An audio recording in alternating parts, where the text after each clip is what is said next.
एक अति सुंदर महिला ने विमान में प्रवेश किया और अपनी सीट की तलाश में नजरें घुमाई। उसने देखा कि उसकी सीट एक ऐसे व्यक्ति के बगल में है जिसके दोनों ही हाथ नहीं हैं। महिला को उस अपाहिज व्यक्ति के पास बैठने में झिझक हुई।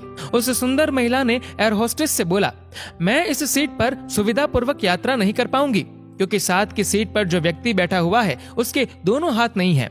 उस सुंदर महिला ने एयर होस्टेस से सीट बदलने हेतु आग्रह किया। असहज हुई एयर होस्टेस ने पूछा, मैम क्या आप मुझे कारण बता सकती है? सुंदर महिला ने जवाब दिया, मैं ऐसे लोगों को पसंद नहीं करती और ऐसे व्यक्ति के पास बैठकर मैं यात्रा नहीं कर पाऊंगी। दिखने में पढ़ी लिखी और विनम्र प्रतीत होने वाली महिला की ये बात सुनकर एयर होस्टेस अचंभित हो गई।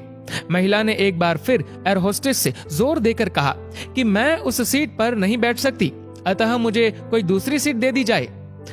एयर होस्टेस ने खाली सीट की तलाश में चारों ओर नजर घुमाई पर कोई भी सीट खाली नहीं दिखी। एयर होस्टेस ने महिला से कहा कि मैडम, इस इकोनॉमी क्लास में कोई सीट खाली नहीं है, किंतु यात्रियों की सुविधा का ध्यान रखना हमारा दायित्व है, अतः मैं विमान के कप्तान से बात करती हूँ, कृपया तब तक थोड़ा धैर्य रखें। ऐसा कहकर एयर होस्टेस कप्तान से बात करने चली गई और उसने जाकर पूरी बात कप्तान को बताई। कुछ समय बाद वो लौटी और उसने महिला से कहा, मैडम आपको जो असुविधा हुई उसके लिए हमें बहुत खेद है। इस पूरे विमान में केवल एक ही सीट खाली है और वह प्रथम श्रेणी में है। मैंने हमारी टीम से बात की और हमने एक असाधारण निर्णय लिया। एक यात्री को इकोनॉमी क्लास से प्रथम श्रेणी में भेजने का कार्य हमारी कंपनी के इतिहास में पहली बार हो रहा है।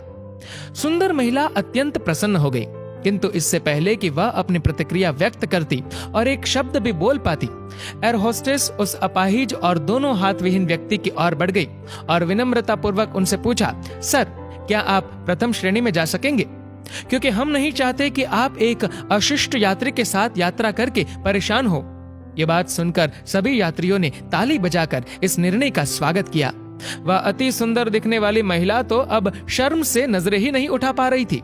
तब उस अपाहिज व्यक्ति ने खड़े होकर कहा, मैं एक भूतपूर्व सैनिक हूँ और मैंने एक ऑपरेशन के दौरान कश्मीर सीमा पर हुए बम विस्फोट में अपने दोनों हाथ खो दिए थे।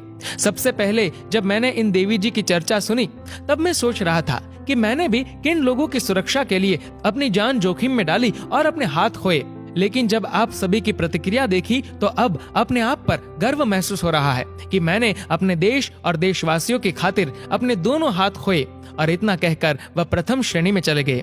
सुंदर महिला पूरी तरह से शर्मिंदा होकर सर झुकाए सीट पर बैठ गई। अगर विचारों में उदारता नहीं है तो ऐसी सुंदरता का कोई मूल्य नहीं है।